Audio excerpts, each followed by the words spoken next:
Salutations, salutations, salutations à toute la nation. J'espère que vous allez bien. J'espère que tu vas bien. Bienvenue à tous et à toutes. Je dis bien à tous et à toutes puisque je sais très bien pertinemment, il y a des gavons, des gavards qui sont là à prendre leur dose. Bienvenue. Donc bienvenue à toi pour ce nouveau podcast en fait que je lance à partir d'aujourd'hui. Comme je l'ai dit, ça va s'appeler les doses de love. Ce sera un petit rendez-vous, je ne sais pas exactement combien de fois je vais faire ça par semaine, mais au moins une fois par semaine dans lequel justement j'aborderai des questions liées à l'amour principalement, puisque c'est un sujet que j'aime aborder, qui m'intéresse beaucoup, avec lequel j'aime parler au quotidien, tu vois, et avec lequel on est tous concernés en fait.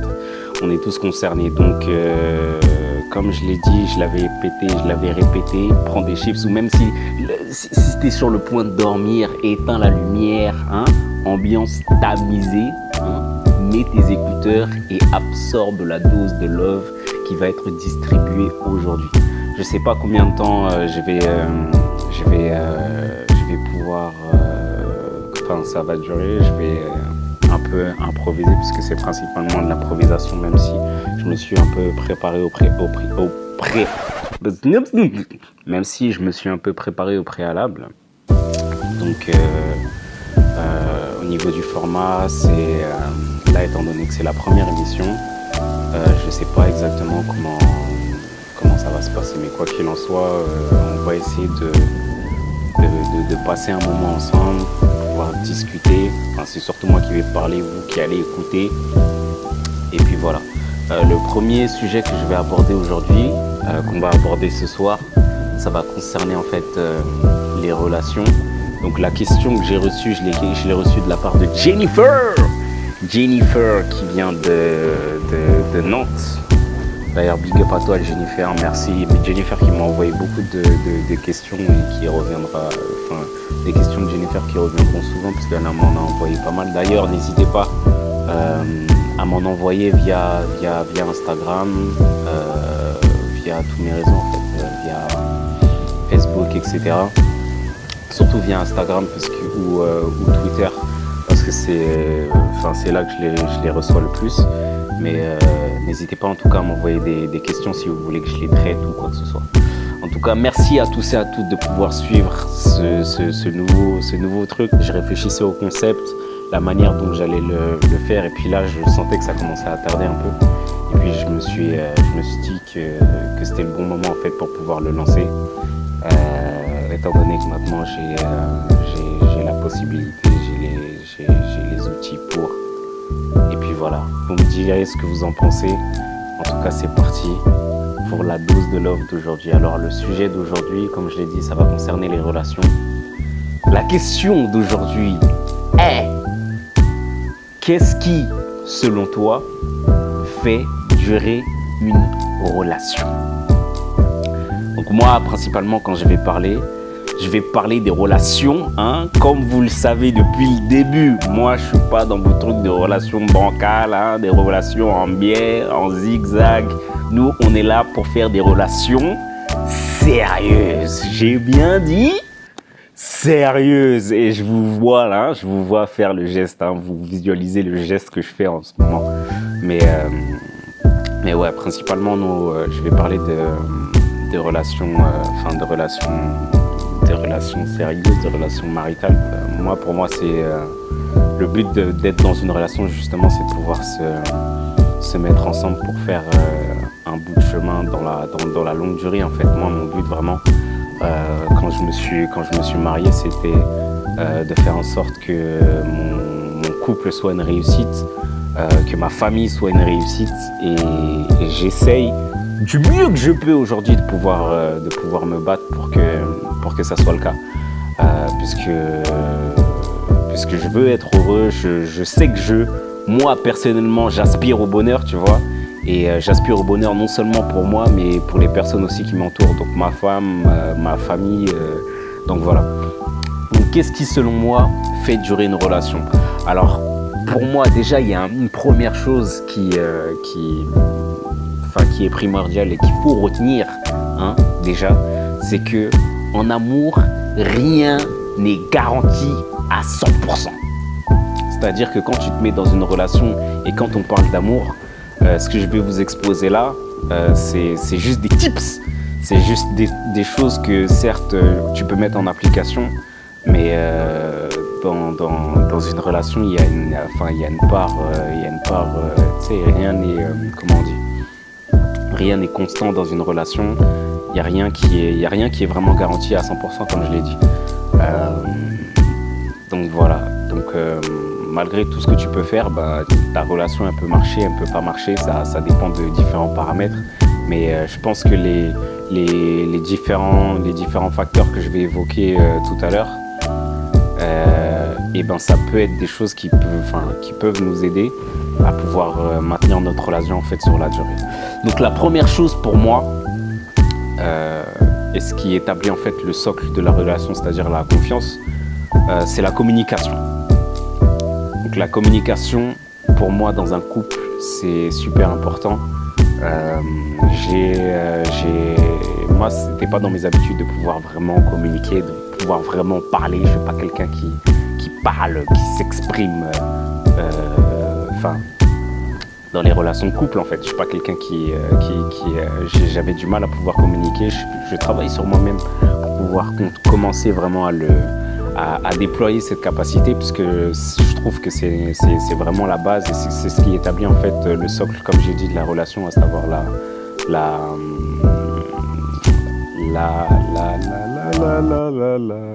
quoi.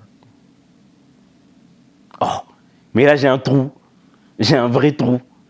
La confiance. Oh là là. Donc c'est ce qui établit pour moi la confiance. Donc c'est la communication. Et donc dans la communication, il y a parler, mais il y a aussi écouter. C'est important de parler et d'écouter surtout. Après, dans la communication, il y a différents parlers. C'est-à-dire qu'il faut, certes, il faut communiquer, mais il faut communiquer d'une certaine manière, tu vois. Se parler avec respect, considération, je trouve que c'est aussi quelque chose qui est important. Et peu importe c'est la situation, tu peux t'embrouiller avec ton conjoint, ta femme, ton homme, tout ça. Mais c'est toujours important de pouvoir se parler avec respect. Peu importe, même si tu t'embrouilles, hein, embrouille-toi, mais avec respect.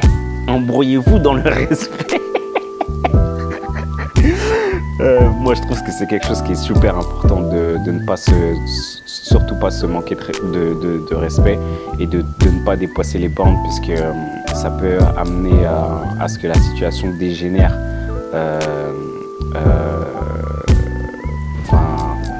Vraiment dégénère et empire en fait. Et il y a une chose que je voulais dire et je m'en rappelle plus, mais ça reviendra. Et donc justement dans la communication, il y a être honnête aussi pour moi. Être honnête l'un envers l'autre, c'est super important de pouvoir se parler avec honnêteté. S'il y a quelque chose qui te tracasse, de pouvoir justement le communiquer à ton partenaire. En fait, pour moi, quand tu te mets dans une relation, tu ne devrais pas avoir peur de pouvoir parler, en fait. Et moi aussi, c'est ce qui me retenait des fois avant, c'est que j'avais peur de dire certaines choses, alors que pour moi, justement, quand tu es dans une relation, tu ne dois avoir peur de rien. Tu ne dois avoir peur de rien. Ouais, je sais même pas si je parle bien français, là. Tu ne dois avoir peur de rien dire. Non. Bref, tu dois pas flipper de pouvoir épancher ton cœur envers ton partenaire, envers l'autre. Il faut pas avoir peur de se dire les choses. Si tu as été déçu, si ta partenaire t'a déçu, il faut pas avoir peur de pouvoir les dire si vraiment c'est nécessaire. Puisque quelquefois, justement, il y a certaines choses, je pense, qui ne sont pas nécessaires à dire et qu'on peut, je pense, garder pour soi. Puisque le but, justement, quand tu es dans une relation, c'est de pouvoir rendre l'autre heureux ou heureuse, tu vois. Donc, s'il y a certaines choses qui ne te plaisent pas, je pense qu'il y a certaines choses qu'on peut garder pour soi, si c'est pas dans l'ordre du nécessaire, tu vois. Dans l'ordre du nécessaire, comme je dis bien. Puisque l'honnêteté, c'est quelque chose qui est super important, hein, et comme je l'ai dit, la communication, comme je l'ai dit encore, ça englobe tout ça et c'est la base, c'est ce qui crée le ciment C'est le socle, la base du couple, la confiance. Puisque dans la communication, il y a l'honnêteté, comme je le répète, et le respect, la considération, tout ça. Ce qui va faire en sorte de pouvoir établir justement la confiance, qui est pour moi la base en fait. C'est la base, c'est vraiment le socle, les fondations pour pouvoir monter en fait, pour pouvoir construire après ta relation sur de bonnes fondations. Donc il faut avoir de la confiance et la confiance se crée pour moi avec la communication et tout ce qui est à l'intérieur, c'est avoir parlé, écouter, être honnête l'un envers l'autre et pouvoir se parler surtout avec respect et considération. Après, il y a un autre facteur, je trouve, qui est important aussi de pouvoir partager au travers de la communication. Après, ça dépend si tu es une personne croyante ou pas. C'est l'aspect spirituel. C'est l'aspect spirituel, je trouve. Pour moi, je trouve que c'est important de pouvoir échanger et partager à ce niveau-là. Surtout si Dieu a une importance en fait dans ta vie.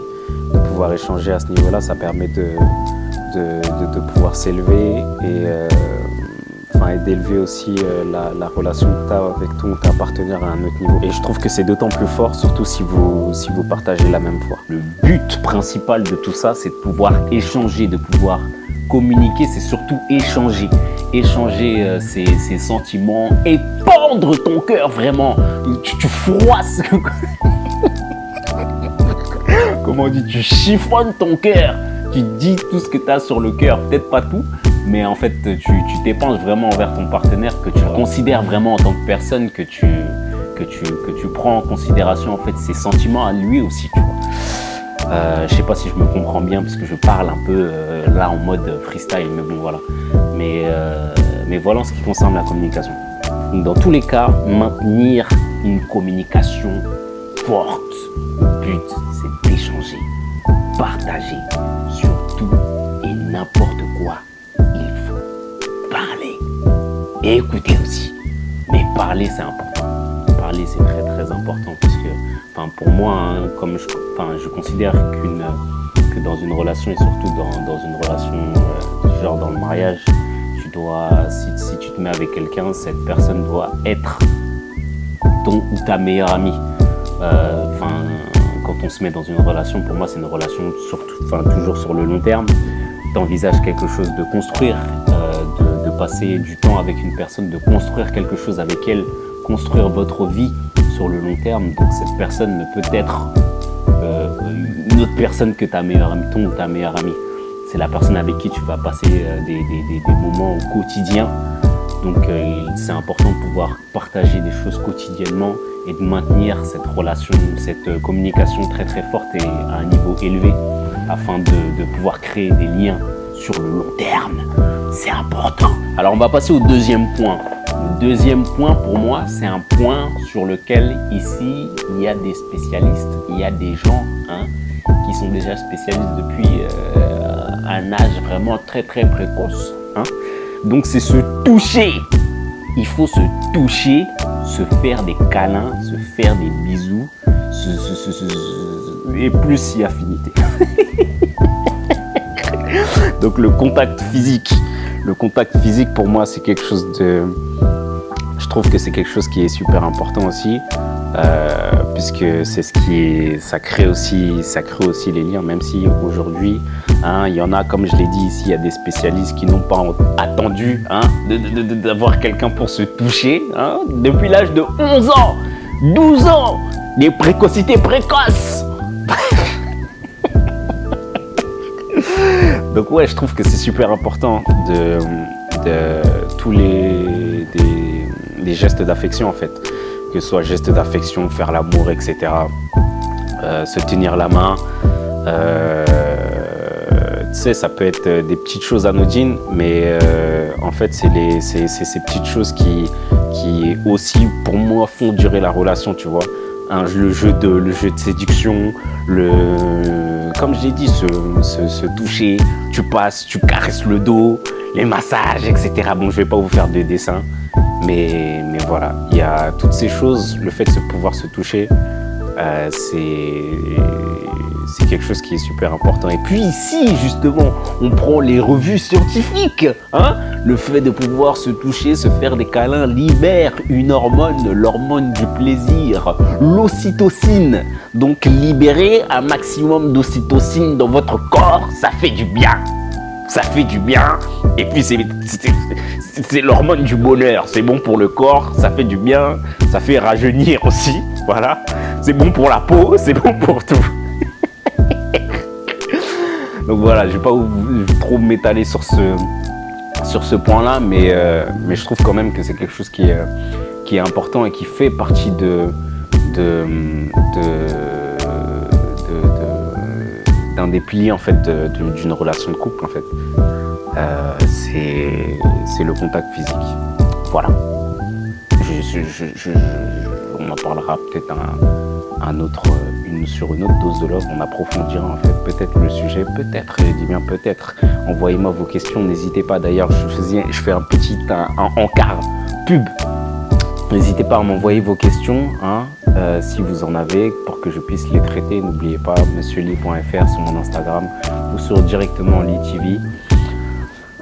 Sur YouTube, Facebook, etc. Donc n'hésitez surtout pas à m'en envoyer, j'en ai déjà pas mal là. Là j'enchaîne les doses de love et j'espère en tout cas que le format... Moi franchement là le format il me plaît. Je suis en train d'enregistrer ça tranquillement. Et puis j'espère que ça vous plaira en tout cas. En tout cas j'espère que ça vous plaira. N'hésitez pas à me donner des retours aussi par rapport à ça. Donc pour moi on va entrer dans le troisième et dernier point que je vais aborder. C'est un point que j'ai... comme je l'ai dit...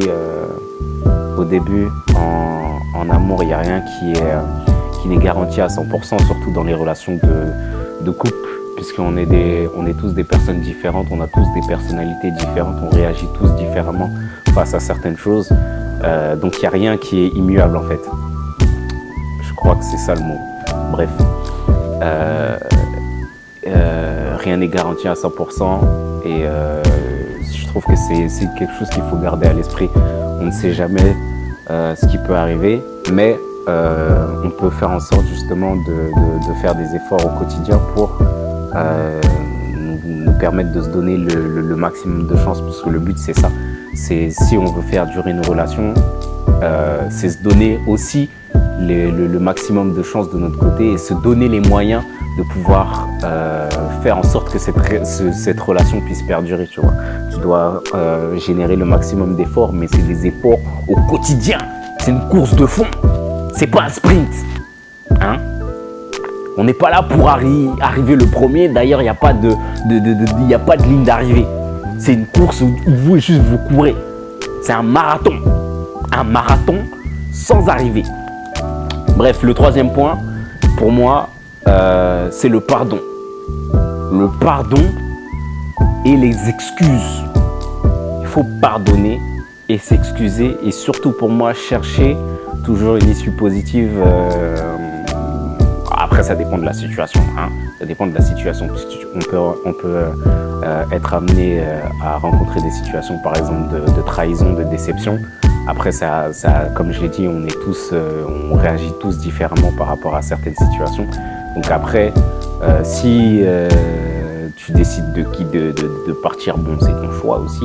Mais si tu décides de rester et de pouvoir pardonner, dans ce cas-là, il faut pardonner vraiment.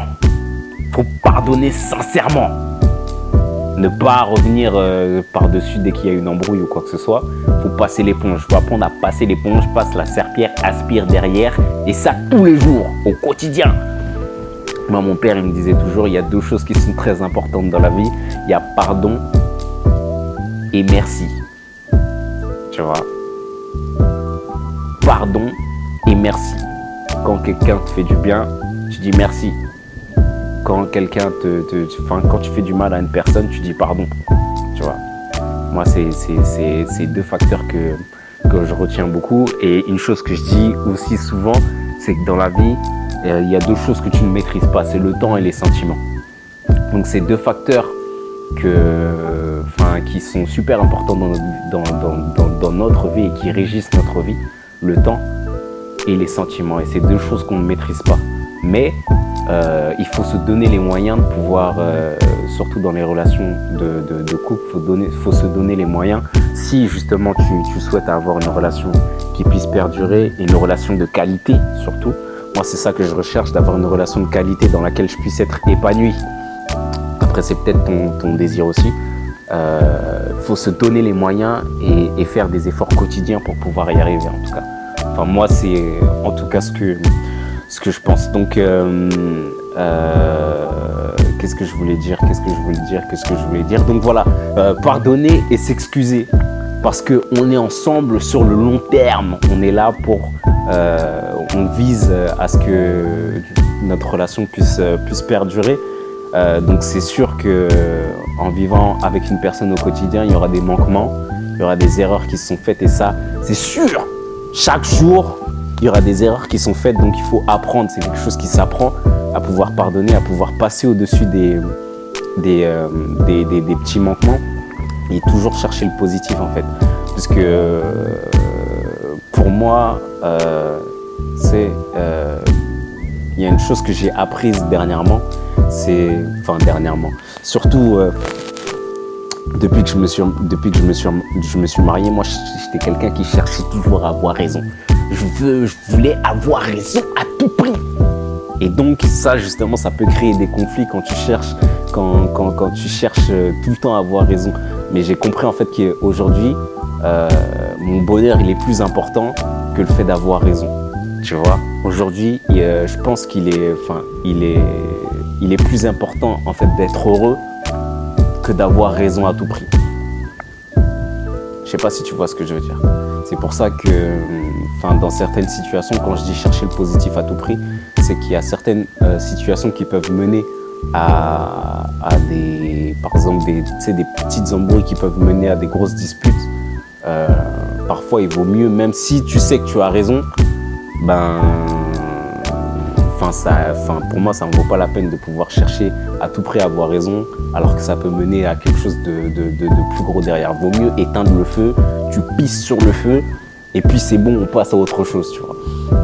Donc pour moi, être heureux aujourd'hui, comme je dis, c'est vraiment plus important que d'avoir raison. Après, je sais pas, il y a certaines personnes qui aiment bien, ceux qui veulent pimenter leur relation, là, ils aiment bien, qui disent oui, non, mais quand il n'y a pas d'embrouille, mais vous raisonnez comment? Vous raisonnez comment? On est là pour être heureux. On est là pour créer du bonheur ensemble. Non, vous voulez des disputes, pimenter vos relations. Écoutez-moi bien, ces gens-là. Si tu veux pimenter ta relation, tu prends ton blouson, tu mets tes chaussures, enfiles ton blouson, tu sors. Hein? Sors, va acheter du piment à l'épicerie du coin. Prends ton piment là, tu rentres chez toi, tu écrases ça en poudre et puis tu t'asperges ça bien dans tes yeux, bien profond. Tu frottes tes yeux avec et puis tu frottes aussi tes parties génitales avec. Puisque vous, échec. Je comprends pas. En fait, j'arrive pas à comprendre le délire. Le délire de pouvoir de pimenter sa relation. Surtout quand t'es bien en fait. Quand t'es bien, t'es avec une personne qui te traite correctement, mais tu veux chercher des embrouilles pour pouvoir... Non. Vous avez de sérieux problèmes. Vous avez des problèmes, pas des problèmes, des problèmes au pluriel. Bref, je pense que je vais m'arrêter là, parce que c'est les 3 principaux points que j'avais relevés, même s'il y en a énormément d'autres. Mais comme je l'ai dit, dans l'amour, tu vois, l'amour c'est tellement complexe. Et c'est ce qui est tellement beau aussi dans l'amour, c'est que c'est tellement complexe que c'est ce qui le rend intéressant en fait, c'est ça. C'est ça qui le rend intéressant. Mais comme je l'ai dit, voilà, c'est les principaux points que j'ai pu relever, même s'il y en a beaucoup d'autres qui te permettent de pouvoir faire perdurer ta relation. Après, comme je l'ai dit, c'est aussi des efforts qui doivent être faits au quotidien. Puisque comme je l'ai dit, c'est pas être en couple, c'est pas un marathon, c'est pas une course. C'est vraiment, c'est pas un marathon, c'est pas une course, c'est pas un sprint, pardon. C'est une course de fond, comme on le répète à chaque fois. C'est vraiment un marathon, c'est des efforts que tu dois faire au quotidien pour te permettre pouvoir vraiment construire ta relation, tu vois. Il faut la construire correctement, c'est-à-dire que tu dois avoir de bonnes bases, établir de bonnes bases afin de pouvoir construire ton immeuble. Si tu veux construire un immeuble, tu vois, il faut avoir de bonnes fondations, il faut que ton immeuble il ait des fondations solides pour pouvoir établir vraiment un immeuble au-dessus de tes fondations. Parce que si tes fondations sont bancales, mon gars, au bout de 2-3 briques déjà, hein, au bout de 2-3 briques, même un étage, 2 étages, ah non, c'est la catastrophe. Échec. Ouais, je vais m'arrêter là. En tout cas, franchement, ça m'a beaucoup plu de pouvoir parler comme ça en format audio. J'espère que ça vous a plu aussi. Nous, on se retrouve bientôt pour une nouvelle dose de love. N'hésitez pas encore à m'envoyer vos questions, vos sujets à traiter. Et je les traiterai avec plaisir. Toujours dans la joie et la bonne humeur. Hein. Toujours dans le partage. On est là pour partager. Je tiens à dire que tout ce que je dis sur ce podcast n'engage que moi. Mes propos sont basés principalement sur mes expériences passées, ma vision de la vie et mon vécu. Et enfin, vous avez le droit de ne pas être d'accord avec ce que j'expose ou j'exposerai dans ce podcast à l'avenir. Mais de toute façon, le but, c'est de pouvoir justement échanger, partager par rapport à cette grande thématique. Et même si on n'est pas d'accord, le but justement, c'est d'échanger toujours avec respect. Voilà. Donc sur ce, moi, je vais m'arrêter là. Franchement, j'ai kiffé ces quelques minutes passées en ta compagnie. Merci encore d'avoir écouté jusqu'à la fin. Nous, on se retrouve bientôt pour de nouvelles doses de love, normalement la semaine prochaine, si tout se passe bien. En tout cas, prenez soin de vous, prenez soin de vos proches et de vos poches, comme d'habitude. C'était Monsieur Lee sur Lee TV. Je vais balancer ça, je pense, aussi sur Instagram. Je sais pas encore, peut-être j'aurai un Insta spécial dédié aux doses de love. Je suis en train de réfléchir dessus, mais en tout cas, ce sera balancé sur ma chaîne YouTube. Donc voilà, salut et bonne nuit. Et puis soyez fidèles.